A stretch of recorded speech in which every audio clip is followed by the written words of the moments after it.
बिस्मिल्लाहिर्रहमानिर्रहीम, अस्सलामुअलैकुम, good morning Lahore. आज की खूबसूरत सुबह की बहुत सी चाहतों, मुस्कुराहटों, मोहब्बतों के साथ मैं हूँ रुखमा इरफान मलिक और आप सबको आज के शो में वेलकम करती हूँ।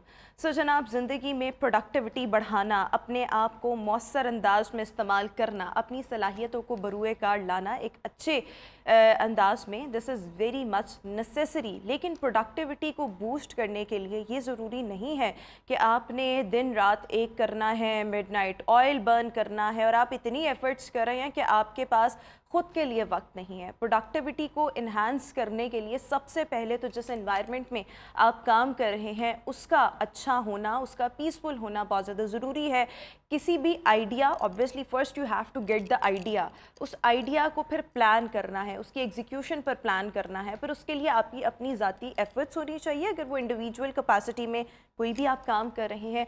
और दूसरी ऑप्शन ये है कि आपकी टीम बहुत अच्छी होनी चाहिए। इन दिस सिनेरियो आप अपनी प्रोडक्टिविटी को इन्हांस कर सकते हैं और अपने आप की जो सलाहियतें हैं उनको बेहतर अंदाज में निखार कर कोई बड़ा आइडिया, उसकी एग्जीक्यूशन करके कोई बड़ा काम कर सकते हैं। सो प्रोडक्टिविटी को बढ़ाने के लिए ये सब चीज़ें बहुत ज़्यादा ज़रूरी हैं। बाय द वे, इस पर आगे चलकर आज हमने तफसीलन डिस्कशन भी करनी है, लेकिन अभी इब्तदा के लिए इतना ही मैसेज।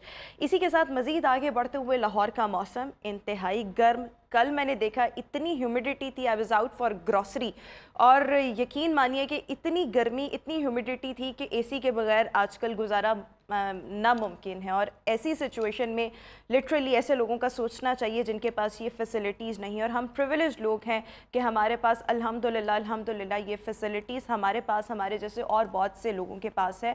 लेकिन अगर आपको कोई गार्ड नज़र आ रहा है, कोई वेटर नज़र आ रहा है, कहीं पर कोई सेल्समैन नज़र आ रहा है, सो इस गर्मी में अगर उनसे कोई गलती हो जाती है या उनकी कोई बात आपको बुरी लग जाती है, तो इस गर्मी का ही मार्जिन किसी को दे दें कि वो बेचारे इस गर्मी में, इस ह्यूमिडिटी में जो हमसे बर्दाश्त नहीं हो रही, उसमें दिन रात एक करके मेहनत करके सिर्फ चंद हज़ार रुपये, महज चंद हज़ार रुपये, जिसमें आज किसी के घर का चूल्हा भी नहीं जलता, वो सिर्फ महज चंद हज़ार रुपये अर्न करके तो अपना गुजर बसर करें। सो सबको ये मार्जिन बहरहाल मिलना चाहिए। एनी हाउ, वेदर की बात हो रही थी, लाहौर का मौसम आज कैसा रहेगा, अगली बारिश कब तक एक्सपेक्टेड है, ये जानने के लिए we are having a correspondent Hafiz Mehboob Ali. हाफिज़ महबूब, बताइएगा कैसा रहने वाला है लाहौर और गिरदोनवाह का मौसम।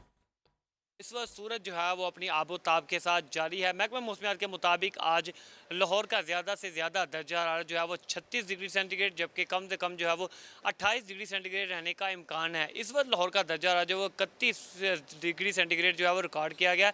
हवा में नमी का तनासुब जो है वो 71% है, जबकि हवाएँ जो है वो 8 किलोमीटर फ़ी घंटा की रफ्तार से चल रही हैं।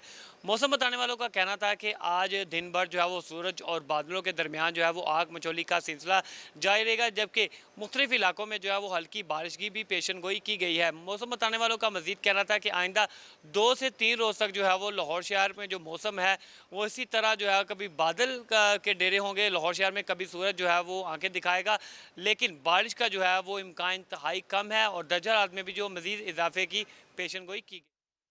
थैंक यू सो मच हाफिज़ महबूब अली, हमें वेदर के हवाले से अपडेट कर रहे थे। मूविंग फॉरवर्ड, आज के currency rates: US dollar 281, euro 307, British pound 361, UAE dirham 76.6, Saudi riyal 73.7, Kuwaiti dinar 898.65, Canadian dollar 210, Australian dollar 193 and Omani riyal 715.54 में आपको अवेलेबल होगा। आगे बढ़ेंगे वेजिटेबल रेट्स में: खीरा 85 रुपीज़ पर केजी, आलू 70 रुपीज़, सब्ज़ मिर्च 95, पालक 50, प्याज 37, गाजर 95, टमाटर 100, गोभी 155 एंड करेला 115 रुपीज़ पर केजी पे आपको मार्केट से अवेलेबल होगा। फ्रूट रेट्स में सेब 340, खजूर 515, फालसा 210, केला 155, पपीता 300, आम 155 और 165, लीची 345 रुपीज़ पर केजी में आपको मार्केट से अवेलेबल होगी। ब्रायलर रेट: जिंदा ब्रायलर 402 एंड गोश्त जो है ब्रायलर का 603, फार्मी अंडे 255 रुपीज़ पर डज़न के हिसाब से आपको मार्केट से अवेलेबल होंगे। मूविंग अहेड, आज की टॉप स्टोरीज़, और सबसे पहली जो हमारे पास स्टोरी है वो ये है कि पंजाब के 15 के करीब हॉस्पिटल्स ऐसे हैं जहां पर हेल्थ मैनेजमेंट इंफॉर्मेशन सिस्टम नाफिज करने का फ़ैसला किया जा चुका है। ये जो सिस्टम है मरहलावार इसे राइज किया जाएगा और इसमें लाहौर के मेनली जितने भी गवर्नमेंट के हॉस्पिटल्स हैं जैसे Jinnah hospital, Mayo hospital, services hospital और दीगर हॉस्पिटल, वहाँ पर ये सिस्टम जो है इसको नाफिज किया जाएगा। इसके अलावा ओवरऑल पंजाब में भी तकरीबन 15 के करीब, मतलब इन टोटल 15 के करीब ये हॉस्पिटल्स हैं जिनमें ये सिस्टम नाफिज किया जाएगा। अच्छा, हेल्थ मैनेजमेंट इंफॉर्मेशन सिस्टम से होगा क्या? इससे होगा ये कि मरीज़ की रजिस्ट्रेशन से लेकर ओपीडी, पैथोलॉजी, रेडियोलॉजी और फार्मेसी तक ये राइज किया जाएगा और इसमें होगा ये कि मरीज़ के जितने भी टेस्ट होंगे, डायग्नोसिस होंगे, उसकी अद्वियात का रिकॉर्ड इसको सेंट्रलाइज्ड सिस्टम पर अपलोड किया जाएगा और इससे एक फ़ायदा ये होगा कि जो डॉक्टर्स हैं, पैरामेडिकल स्टाफ है, उनकी मॉनिटरिंग भी मौसर अंदाज में की जाएगी और मरीज़ को बर वक्त बेहतर और तेज़ तरीन इलाज की सहूलत भी मुयसर आएगी। तो ये एक बड़ा अच्छा इनिशिएटिव है। लेट्स सी इसकी इम्प्लीमेंटेशन कैसे होती है, लेकिन this is a good initiative by our caretaker setup. Anyhow, अगली स्टोरी की तरफ आएंगे। अगली स्टोरी पर आने से पहले ये बात आपने हमेशा सुन रखी होगी कि कहा जाता है कि मर्द के दिल में दूसरी औरत की गुंजाइश और औरत की अलमारी में दूसरे जोड़े की गुंजाइश हमेशा रहती है। बहुत सी ख़वातीन ऐसी हैं वो अक्सर ये बात कहती हैं, ये मैं नहीं कर रही, ये दूसरी ख़वातीन कहती हैं, ये ना हो कि सारे मर्द मेरे पीछे ही पड़ जाएं, कि मर्द के ख़मीर में डिसलॉयल्टी भी होती है और वो बहुत जल्द, चाहे पहली औरत भी उसकी मनपसंद हो, उसकी मनकूहा हो, लेकिन वो दूसरी औरत की तरफ और फिर तीसरी औरत की तरफ और फिर हर एक औरत की तरफ मोस्टली जो मर्द होते हैं वो बहुत जल्दी अट्रैक्ट होती हैं। स्टोरी को इस हवाले से लिंक करूंगी कि जनाब हमारे जो ब्रिटिश पाकिस्तानी बॉक्सर आमिर खान हैं, 25 ईयर्स की एक मॉडल, सुमेरा इनका नाम है, इनको बड़े गलत किस्म के इन्होंने मैसेजेस भेजे थे, जिसके बाद जो लोकल मीडिया था वहाँ बरतानिया में उसने आमिर खान का मॉडल सुमेरा से जो कनेक्शन था, राब्तों का भांडा फोड़ा था। अच्छा, जो पैगामात सामने आए, कुछ ऑब्वियसली इसमें इस मॉडल का भी हाथ डेफिनेटली होगा।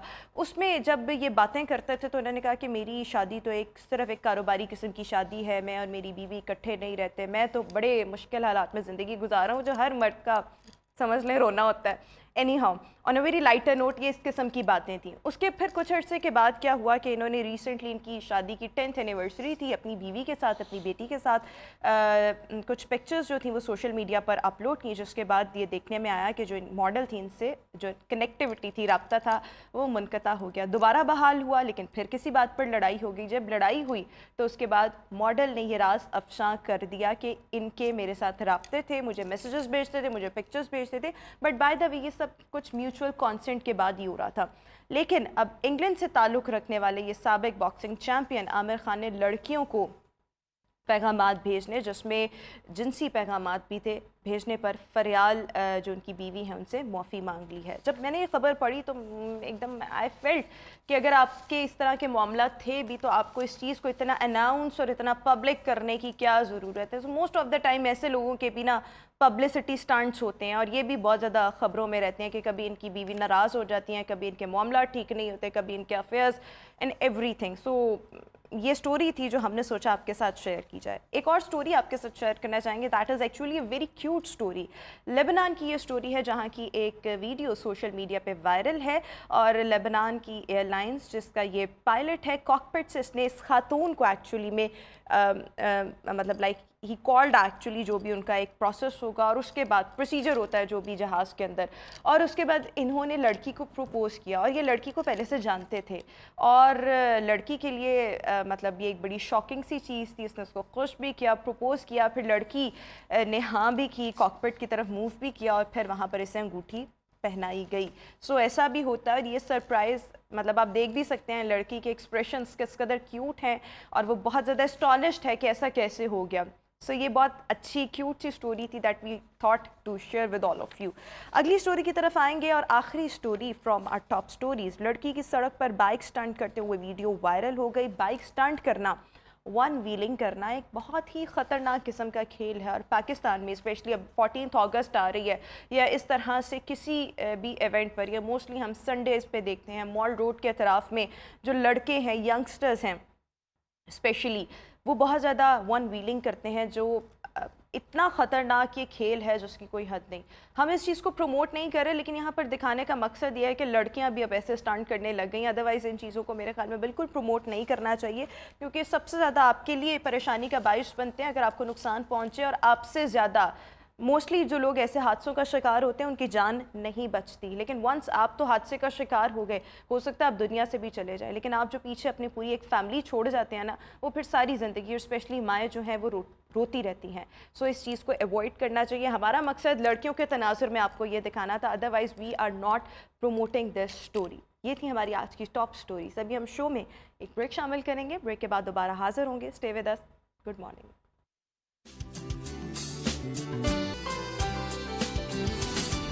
Welcome back after the break. और viewers, health and fitness segment है ये हमारा, जिसमें आज हम बात करेंगे ट्यूबरक्लोसिस पर, टीबी पर। जब हम टीबी की बात करते हैं, सो बेसिकली टीबी एक संगीन बैक्टीरियल इन्फेक्शन है जो कि आपके लंग्स को, फेफड़ों को मुतासर करने की सलाहियत रखता है। ये एक ऐसा अमूजी मर्ज़ है जो पाकिस्तान में बहुत ज़्यादा प्रेवलेंट होता चला जा रहा है, और ना सिर्फ प्रेवलेंट होता चला जा रहा है बल्कि बर वक्त इलाज ना मिलने से बहुत से लोग इस मर्ज़ की वजह से अपनी जो जान है वो गंवा बैठते हैं। TB most of the time हवा के ज़रिए फैलता है। जब कोई मुतासरा शख्स बात करता है या सांस लेता है या छींकता है, सो इन सोर्सेस के ज़रिए किसी भी दूसरे शख्स में स्प्रेड हो सकता है। इसका ट्रीटमेंट क्या है, प्रिवेंटिव मेजर्स के लिए क्या किया जा सकता है? पल्मोनोलॉजिस्ट डॉक्टर अयूब बेग इस वक्त हमारे साथ शो में मौजूद है। डॉक्टर साहब, सबसे पहले तो मैं ये जानना चाहूँगी, TB to me it's like a bacterial infection, जो मेरी ऑब्जर्वेशन है, ये जो मैंने स्टडी किया है। लेकिन जब हम ब्रेक के दौरान बात कर रहे थे, आपने कहा ये नॉर्मल बैक्टीरिया नहीं है। सो आई वुड वांट कि आप एक्सप्लेन करें असल में टीबी क्या है, इसका बैक्टीरियल इन्फेक्शन दूसरे बैक्टीरिया से कैसे मुख्तलिफ होता है? जी मेहरबानी, शुक्रिया शो में बुलाने का। असल में कोई शक नहीं, टीबी एक बैक्टीरियल इन्फेक्शन है, लेकिन हम देखते हैं कि टाइफाइड या दूसरे बॉडी की इन्फेक्शन जो कि बैक्टीरिया जरासीम की वजह से होता है, तो उसमें हम दवाई हफ्ता 10 दिन या बहुत ज़्यादा 2 हफ्ते खाते हैं तो हमारा जो है वो बीमारी ख़त्म हो जाती है। लेकिन ये जो टीबी का बैक्टीरिया है, जिसे माइकोबैक्टीरियम ट्यूबरकुलोसिस कहते हैं मेडिकल की टर्म में, इसके अंदर 2-3 खासियतें ऐसी हैं जिसकी वजह से ये बहुत ख़तरनाक बीमारी है। एक खासियत तो इसकी ये है कि ये जरासीम खांसी के ज़रिए या छींक मारने या बात करने से भी, आपने जो बात की, उसे फैलता है।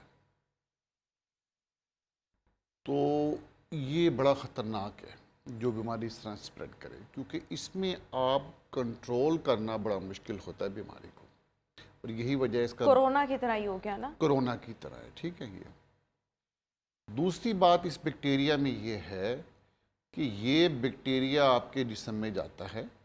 अगर आपने सांस लिया है, सांस के ज़रिए ये फेफड़ों में जाएगा, और पहले ये जो है जरासीम वो आपके खून में शामिल होता है। फिर आपके खून में शामिल होने के बाद हमारी जो जिस्म का मुदाफ़ती निज़ाम है वो इसको रोकता है। अब ये बैक्टीरिया हरकत क्या करता है कि अगर हमारा मुदाफ़ती निज़ाम मजबूत है तो ये वक्ती तौर पे खामोश होकर बैठ जाता है। 5 साल तक ये हमारे जिस्म में खामोश होकर बैठ सकता है, और 5 साल के बाद ये जिस्म के किसी भी हिस्से को मुतासिर कर सकता है। दूसरी ख़तरनाक बात ये आ गई इसमें कि ये नहीं है जिस तरह बाकी जरासीम होते हैं, आए, अटैक किया, अपना काम किया, फिर ख़त्म हो गया, साइलेंट किलर है ना, आपकी बॉडी में रह सकता है 5 साल तक। ठीक है। तीसरी बात ये है कि ये जरासीम जो है, इसकी कुछ साख्त इस किस्म की है कि ये अपने गिर्द एक जो है ना मजबूत दीवार कह सकते हैं वो बना लेता है, जिसकी वजह से इस पे दवाई जो है वो फ़ौरन असर नहीं करती, या ये उस हॉल के अंदर चला जाता है, जैसे आपने दवाई बंद की ये फिर हॉल से बाहर निकल आता है। इसीलिए जो बाकी अमराज होते हैं उसमें जो है आपके अद्वियात का दौरानिया हफ्ता 10 दिन इतना होता है, लेकिन टीबी के मरीज़ का इलाज का दौरानिया लंबा भी होता है, 6 महीने से 8 महीने तक होता है। और दूसरा ये है कि इसमें मुख्तलिफ अद्वियात दी जाती हैं। कम से कम 4 किस्म की अद्वियात मरीज़ को पहले 2 महीने दी जाती हैं। हर दवाई का काम टीबी के जरासीम को मारना है, ठीक है। लेकिन मकसद ये होता है 4 मुख्तलिफ किस्म की अद्वियात देने का कि किसी भी स्टेज पे बैक्टीरिया है, अगर खौल के अंदर भी मौजूद है तो उसको भी मार दिया जाए। अच्छा, एक और चीज़ उस तरह से आपने कहा कि ये बड़ा ख़तरनाक है, आपकी बॉडी के अंदर साइलेंटली ये तकरीबन 5 साल तक भी रह सकता है। एक तो आपने वेज ऑफ ट्रांसमिशन तो बता दिए, लेकिन मोस्ट ऑफ द टाइम ये टीबी किन लोगों को बहुत ज़्यादा होता है, और फिर क्या जब इसका इलाज करवा लिया जाता है, इसको मैनेज किया जा सकता है या इसको मुकम्मल क्योर किया जा सकता है? देखिए, इसमें इलाज जो हम करवाते हैं ना, उसमें एक ये बड़ा मसला है कि आपने किस स्टेज पे आके इलाज कराया। अब यहाँ पर जो टीबी की अलामात की बात की जाती है, उसमें ये कहा जाता है कि अगर आपको 2 हफ्ते से ज़्यादा खांसी है, बुखार है और वज़न कम हो रहा है, तो फिर आप जो हैं वो आके किसी भी टीबी के सेंटर पे अपना बलगम चेक कराएं। इज़ इट मैनेजेबल और क्योरेबल? इसी की तरफ आ रहा हूँ मैं। अब मसला ये है कि मुझे ये जो WHO की स्टेटमेंट है, मेरे से थोड़ा सा इख्तलाफ है। मेरे ख्याल में अगर किसी को 2 महीने से ज़्यादा बुखार है जो कि अद्वियात देने से ठीक नहीं हो रहा, सही। तो उसको डॉक्टर को कंसल्ट करना चाहिए। खांसी होना या ना होना ज़रूरी नहीं है। बुखार का मुसलसल रहना, बुखार का मुसलसल रहना ये बहुत है। ये आपका तजर्बा कहता है, अपने इस तजर्बा तजर्बे कहता में है, आपने जितने तजर्बा भी कहता है, पेशेंट्स ठीक है देखे ना। हैं, होता किन लोगों को ज़्यादा? बुखार होता है। नहीं, लेकिन क्यों? मतलब देखें, कहीं ना कहीं से तो किसी में आता है, ठीक है। वेज ऑफ इसके ट्रांसमिशन जो है, मोड्स ऑफ ट्रांसमिशन, खांसना, हवा के जरिए किसी और को मुता, लेकिन बुनियादी तौर पर किसी एक इंडिविजुअल में ये इब्तिदा इसकी कैसे होती है? कहाँ पर नेग्लिजेंसी होती है? कैसे ये इब्तिदा यहीं से होती है ना कि आप बुखार होता है, ये आता है आपके ब्लड में आके ये डिवाइड होता है, मल्टीप्लाई करता है। ब्लड में कहाँ से आया? जो हमने इनहेल किया उससे, लंग्स में, लंग्स से फिर ब्लड में किसी आता इंसान से ही आया? है। हाँ, इंसान से आता हमेशा इसका है, हमेशा इंसान से आएगा। किसी इंसान से इंसान से आएगा, ठीक है, आया। बिल्कुल ठीक। ठीक है। तो अब जब बुखार होता है, हम उस बुखार को इग्नोर करते हैं, मुख्तलिफ़ किस्म की हम स्ट्रॉन्ग एंटीबायोटिक्स खा लेते हैं, जिससे वक्ती तौर पे ये बुखार दब जाता है। लेकिन जैसे आप बंद करते हैं तो फिर टीबी ख़तरनाक तरीके से दोबारा वो हमला करती है हमारे फेफड़ों के ऊपर। पाकिस्तान में इसकी प्रेवलेंसी कितनी है? पाकिस्तान में हर साल, पाकिस्तान जो है वो दुनिया में 5वें नंबर पे है टीबी बर्डन के हवाले से, ठीक है। 5th रैंक करता है। हर साल 5 लाख से ज़ायद लोग जो हैं उनको टीबी होती है, और हर साल 70,000 लोग तकरीबन टीबी की वजह से मर जाते हैं। वही बात आ गई, क्योंकि लोग इलाज बर वक्त नहीं कराते। बुखार का जो 2 हफ्ते से ज़्यादा हो उसको टीबी के लिए कंसीडर नहीं करते, तो अब आके ये आपके अज़ा को, ख़ास तौर पे फेफड़ों को डैमेज कर देता है। अब अगर आपके हाथ को आग लग जाए, लग के हाथ जल गया अगर, और जलने के बाद वो सारा ख़राब हो गया, तो फिर तो जले हुए का इलाज नहीं होगा ना। इसी तरह अगर आपके फेफड़े को मुतासिर करके उसने फेफड़े आपके तबाह कर दिए, फिर जरासीम तो ख़त्म हो गया, टीबी तो ख़त्म हो गई, लेकिन फेफड़े भी ख़त्म हो गए ना आपके। जब फेफड़े ख़त्म हो गए तो सांस कैसे लेंगे? यही सबसे बड़ा मसला है टीबी की डेथ होने का। ख़वातीन में ये कॉमन है? जी बिल्कुल, ख़वातीन में भी, दोनों में है। अच्छा, मेरी अभी तक मतलब जितनी भी ज़िंदगी है, मैंने इसमें टीबी का कोई मरीज़ अपने करीब नहीं देखा। सो मुझे ऐसे हमेशा से लगा शायद इसकी प्रेवलेंसी इतनी नहीं है। With the passage of time लोगों में अवेयरनेस आ चुकी है, लेकिन आप कह रहे हैं कि 70,000 के करीब जो मरीज़ हैं सालाना तौर पर इनका इंतकाल होता है। प्रिवेंटिव मेजर्स क्या हो सकते हैं? कोई भी इंसान ख़ुद को प्रोटेक्ट कैसे कर सकता है कि उसको ये बैक्टीरिया मुतासिर ही ना कर सके?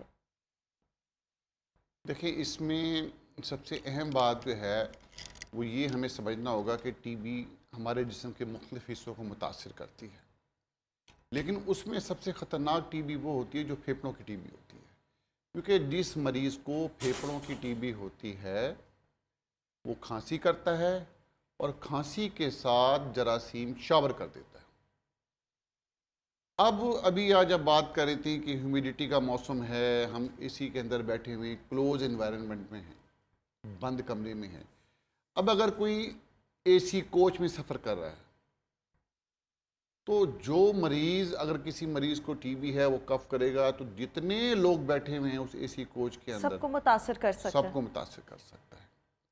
अच्छा, जो अंग्रेज़ ने हमारे हॉस्पिटल बनाए थे वो इस तरह के हॉस्पिटल डिज़ाइन किए थे कि जिनकी छतें ऊंची थीं, जिसमें वेंटिलेशन का निज़ाम पहले था। वक्तों में ऐसे ही होता था डॉक्टर साहब। हाँ। अच्छा, अब वो एसी लग गए हैं। अब अगर एसी इन्वायरमेंट के अंदर आपका कोई मरीज़ आता है और टीबी का वो खांसी करता है तो तमाम मरीज़ उससे मुतासर हो सकते हैं। तो लिहाजा सबसे अहम बात यह है कि जिस मरीज़ को फेफड़ों की टीबी होती है और उसके बलगम के अंदर टीबी के जरासीम मौजूद होते हैं, ऐसे मरीज़ को मास्क पहनना चाहिए। मरीज़ को मास्क पहनना मरीज को चाहिए। अपनी हिफाजत खुद करनी चाहिए नहीं ताकि नहीं, वो खुद भी करेगा और दूसरों को महफूज रखेगा। यही बात है ना, ताकि वो अपनी हिफाजत करेगा, खुद प्रिवेंटिव मेजर्स लेगा तो अपने सराउंडिंग्स में लोगों को महफूज रख सकेगा। बिल्कुल ठीक हो गया। अच्छा, इसके साथ साथ जिस तरह से आपने कहा कि ये किसी दूसरे शख्स में जिसमें बैक्टीरिया एंटर हो गया 5 साल तक ये रह सकता है, वो 5 साल तक हमें कैसे मालूम हो सकता है कि किसी शख्स में ये साइलेंट किलर मौजूद है और ये इसको आगे जाके मुतासर कर सकता है? वो 5 साल का दौरानिया, वो 4 साल भी हो सकते हैं, मिनिमम एंड मैक्सिमम पर चले जाएं, तो उसमें साइंस एंड सिम्टम्स क्या होते हैं जो कि विजिबल ना हो? क्या करना चाहिए? देखिए, उसमें साइन एंड सिम्टम तो कोई भी नहीं होते। ऐसी टीबी होती है, हम उसको टीबी कहते हैं, कि जिसमें मरीज़ को एक्सरे चेस्ट भी नॉर्मल है, उसका अलामात भी नहीं है, लेकिन टीबी उसमें मौजूद है। और जो वेस्टर्न वर्ल्ड है या फर्स्ट वर्ल्ड है वो टीबी को इसी तरह कंट्रोल करता है, अद्वियात के ज़रिए नहीं। वो कहता है कोई मरीज़ हमारे पास आना ही नहीं चाहिए। तो ये खून में टेस्ट होता है, उस टेस्ट के ज़रिए पता लग जाता है कि मरीज़ में टीबी का जरासीम मौजूद है कि नहीं है। तो ये क्या टेस्ट इस तरह के हमें हर 6 मंथ्स बाद या साल में एक दफ़ा हमें नहीं करवाने कराने चाहिए? चाहिए। हमें नहीं कराने चाहिए क्योंकि हमारे हर जो बच्चा पैदा होता है उसको लगी होती है BCG वैक्सीन जब पैदा होता है, तो हो सकता है वो टेस्ट हमारे अंदर पॉजिटिव आए। हम पाकिस्तान में या पाकिस्तान चेस्ट सोसाइटी इसको रिकमेंड नहीं करती कि जिस मरीज़ के अंदर वो टेस्ट कराए, उसका टेस्ट पॉजिटिव आए तो वो टीबी की दवाई खाए। लेकिन जो फर्स्ट वर्ल्ड है उन्होंने इसको लाजिम कर दिया है, वो 3 महीने का कोर्स है, वो 3 महीने का कोर्स कराते हैं। वैक्सीन अवेलेबल है इसके लिए? वैक्सीन अवेलेबल है, उसका BCG वैक्सीन कहते हैं, पैदाइश पे लगती है, लेकिन वो वैक्सीन आपको टीबी की ख़तरनाक हद से रोकती है। टीबी से हो नहीं फिर बचाती। भी सकता है। जी, फिर भी हो सकता है, लेकिन उसमें ये होगा कि आपको मसलन एक टीबी होती है जिसे मिलियरी टीबी कहते हैं, कि पूरे ब्लड में जरासीम का जहर फैल जाता है टीबी का, उससे रोकती है। दिमाग की टीबी बड़ी ख़तरनाक होती है, उससे रोकती है, यानी कि उसकी शिद्दत को रोकती है टीबी की, लेकिन टीबी होने ये से नहीं रोक BCG सकती। जो वैक्सीन है ये पाकिस्तान में तो सबको, मेरे ख्याल में फर्स्ट वर्ल्ड, पूरी दुनिया में सबको लगाई जाती है, लेकिन पाकिस्तान ये में, थर्ड वर्ल्ड में लगती थर्ड वर्ल्ड में इसकी क्या रीज़न है? सिर्फ थर्ड वर्ल्ड में ही लगाई गई? और फिर जो आप एक और बात कर रहे हैं कि बाहर के ममालिक इसका टेस्ट मैंडेटरी है, हमारे यहाँ पर फिर अगर किसी का भी टेस्ट हो आफ्टर एवरी 6 मंथ्स, या मेरा अगर इस एज में हो तब भी मेरे बॉडी में इसके नमूने में ये बैक्टीरिया शो होगा? हाँ, वो बैक्टीरिया तो नहीं होता, लेकिन बैक्टीरिया के कुछ ऐसे केमिकल निकलते हैं ब्लड के अंदर जो चेक होते हैं, इसे आइग्रा टेस्ट कहते हैं, गोल्ड टेस्ट भी कहते हैं इसको, या टीबी स्पॉट टेस्ट होता है। एक मुख्तलिफ किस्म के टेस्ट वेस्टर्न वर्ल्ड ने डेवलप किए हैं ताकि वो टीबी को इब्तदाई स्टेज पे रोक सके, ऐसे मरीज को थर्ड आने वर्ल्ड से। कंट्रीज़ में हमें क्या करना है? पाकिस्तान में इसका थर्ड वर्ल्ड डायग्नोसिस? कंट्रीज़ में हमें ये करना है, देखिए हमारे जितना टीबी का हमारा एक्सपोजर है, हम इससे ये नहीं कह सकते हैं जरासीम मेरे अंदर मौजूद नहीं है। तो हमने सिर्फ ये करना है इस मुल्क में। WHO एक बड़ी प्यारी बात कहता है कि टीबी को बढ़ने की वजह जो है, उसकी वजह उसे इंग्लिश में कहते हैं lack of political and social commitment है। हमारी बढ़ती हुई आबादी, हमारा बढ़ता हुआ गुर्बत का मयार और हमारा रहन सहन, जहाँ एक कमरे में बहुत से लोग इकट्ठे रहते हैं, ये ख़तरनाक है और ये टीबी होने का बाइस है। जब तक हम इन 3 चीज़ों को कंट्रोल नहीं करेंगे, क्लोजर अवॉइड करें क्लोजर अवॉइड करें, गुर्बत ना हो, न्यूट्रिशन बेहतर हो, आबादी कंट्रोल हो, तब जाके हम इस काबिल होंगे कि जो टीबी का मरीज़ होता है उसको आइडेंटिफाई करें, उसको आइडेंटिफाई करके उसको जो है दवाई, वैसे WHO का प्रोग्राम है कि उसको दवाई मुफ्त मिलती है, लेकिन उसके बावजूद भी जो है ना वो मरीज़ बाज़ औक़ात इस काबिल नहीं होते कि वो अपना किराया खर्च करके हॉस्पिटल आ सकें, अपना एक्सरे करा सकें। हालांकि गवर्नमेंट के तमाम जो सेंटर हैं उसमें ये अवेलेबल है, लेकिन फिर भी जो है ना वो मैं यही अगला सवाल करने वाली थी कि पाकिस्तान में इस वक्त क्या क्या ट्रीटमेंट ऑप्शंस अवेलेबल हैं टीबी को लेकर। ये ट्रीटमेंट ऑप्शन हमारे पास सारे अवेलेबल बेस्ट हैं, सारे बेस्ट अवेलेबल हैं। अद्वियात इस टाइम कुछ थोड़ा सा है कि प्राइवेट मार्केट बिल्कुल ठीक। डॉक्टर साहब, गुफ्तगू का सिलसिला यहीं से ही दोबारा बढ़ाएंगे व्यूअर्स। अभी हम शो में एक ब्रेक शामिल करेंगे।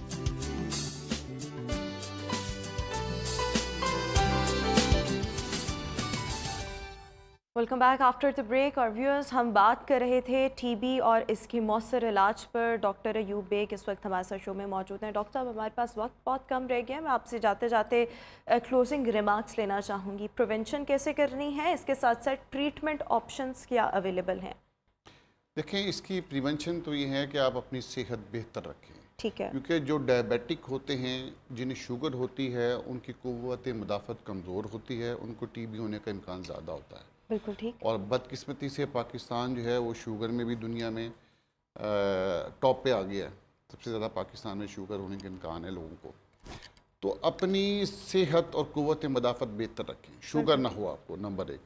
नंबर 2 ये है कि अगर किसी मरीज़ को 2 हफ्ते से ज़्यादा बुखार हो रहा है और वो अद्वियात लेने से ठीक नहीं हो रहा, तो उसको चाहिए कि वो किसी भी मुस्तनद चेस्ट स्पेशलिस्ट से रब्ता करें। 2 हफ्ते से ज़्यादा अगर आपको 2 बुखार हफ्ते से ज़्यादा रहता बुखार है। हो रहा है। Treatment options quickly. Treatment option इसकी जो है ना वो गोलियां गवर्नमेंट के भी उसमें हॉस्पिटल में अवेलेबल हैं, प्राइवेट थोड़ी शॉर्टेज हुई हुई है आजकल। 4 गोलियां आपने खानी होती हैं या वेट के हिसाब से होती हैं। ठीक है। और इसमें बड़ी पॉजिटिव बात यह है कि अगर आप मुस्तकिल दवाई खाते हैं, 1 महीने के अंदर आपके जरासीम जो खांसी के अंदर ख़त्म हो जाते हैं, आप दूसरों को टीबी स्प्रेड नहीं करते। इसका बहुत फ़ायदा है और आपकी तकरीबन तमाम अलामात ख़त्म हो जाती हैं। कोर्स पूरा करना है, कोर्स पूरा करना है और बर वक्त इसका डायग्नोसिस भी बहुत ज़्यादा ज़रूरी है। बर वक्त डायग्नोसिस और उसके बाद बर वक्त ट्रीटमेंट ऑप्शंस और फिर उसका ड्यूरेशन अच्छे अंदाज में फॉलो करना, ये 100% इसको क्योर कर सकता है। लेकिन obviously first step is the prevention. अपनी सेहत को महफूज बनाएं, अपनी इम्यूनिटी को अच्छा रखें, जिसके लिए लाइफस्टाइल बहुत ज़्यादा ज़रूरी है, इम्प्रूव करना lifestyle. Thank you so much doctor Ayub Baig for joining us in our show. इसी के साथ अभी हम शो में एक ब्रेक शामिल करेंगे।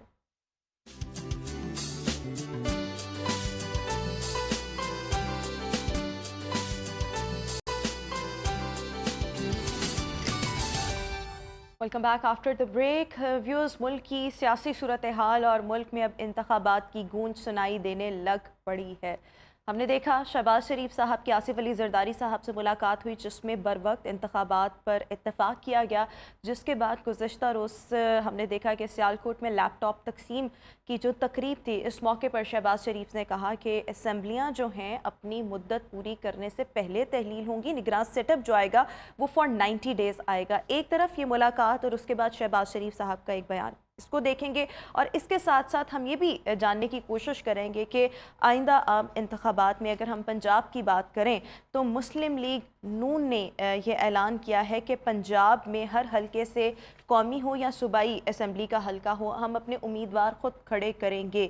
सो मुस्लिम लीग नून का ये जो फ़ैसला है आइंदा आम इंतखाबात के हवाले से कैसा साबित हो सकता है, क्या बयानिया बेचा जाएगा, इस पर बात करने के लिए हमारे कॉरेस्पॉन्डेंट वकास गौरी इस वक्त हमारे साथ शो में मौजूद है। वकास साहब, thank you so much. Waqas साहब, सबसे पहले तो ये कि एक तरफ आसिफ अली जरदारी और शहबाज शरीफ साहब की मुलाकात, जो उस हवाले से स्टेटमेंट सामने आई, प्रेस रिलीज सामने आई, बर वक्त इंतखाबात के हवाले से फ़ैसला किया गया, लेकिन इस हवाले से कोई स्टेटमेंट नहीं सामने आई कि असम्बलियाँ अपनी मुद्दत से पहले जो हैं वो तहलील कर दी जाएंगी, विच मीन्स कि ये फिर लिंगर ऑन होगा और जो निगरान सेटअप आएगा वो 90 डेज़ का आएगा।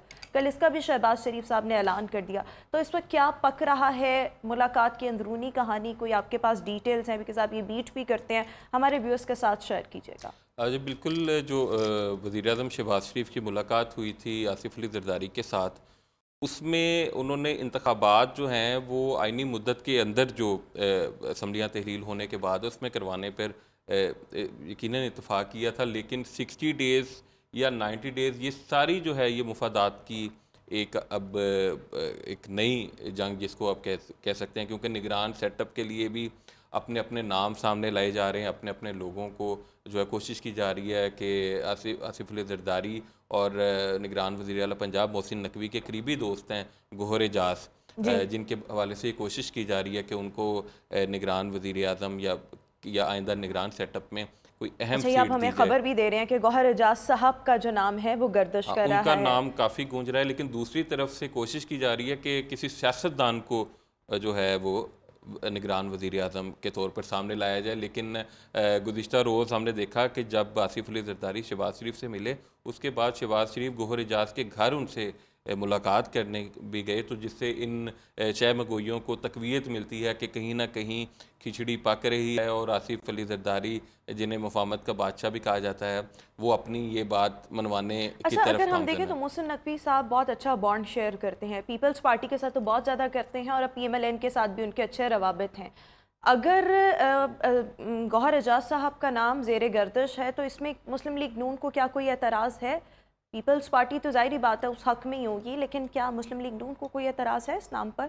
देखिए रोमा, ये जो सियासत की जंग है ये काफ़ी बेरहम होती है और इसमें हर एक ने अपने मुफादात और आइंदा जो इनको पोर्शन मिलना है हुकूमत में, उसको ज़्यादा से ज़्यादा करने के लिए ये जो है तमाम मामला तय किए जा रहे हैं। और अगर निगरान वज़ीर आज़म जो है वो किसी एक हिमायती याफ्ता पार्टी का आएगा, तो यकीनन दूसरी पार्टी ये देखेगी कि जब इंतखाबात होंगे तो उस निगरान वज़ीर आज़म का झुकाव कहीं उसी पार्टी की तरफ ना हो जाए। और यकीनन जब भी इस तरह का निगरान सेटअप आता है और अगर उसका झुकाव किसी एक तरफ हो जाए, तो उसका जो असरात हैं वो इलेक्शन के रिज़ल्ट पर भी पड़ते हैं। तो सारी जो लड़ाई इस वक्त चल रही है वो ये है कि पंजाब सिंध जो है वो तो पीपल्स पार्टी का ऑलरेडी है ही, मुस्लिम लीग नून जानती है कि सिंध में उसको सीटें जो हैं वो उस तरह नहीं मिलेंगी और वो अपना एक जो पोर्शन लेने में एक जो कट है उसका वो उतना ही रहेगा, उससे महदूद हो सकता है। पंजाब की लड़ाई है कि पीपल्स पार्टी